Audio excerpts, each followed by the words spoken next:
Dulu awal jualan, rasanya malu banget mau posting jualan. Apalagi kalau posting di akun pribadi. Aku bingung, aduh gimana captionnya, gimana konsepnya. Terus ditambah kalau ada pertanyaan kayak gini dari temen, gimana jualan lo? Laku. Terus aku selalu jawab, alhamdulillah laku.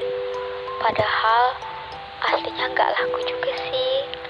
Tapi alhamdulillah sekarang beneran laku. Ya berkat kata alhamdulillah itu.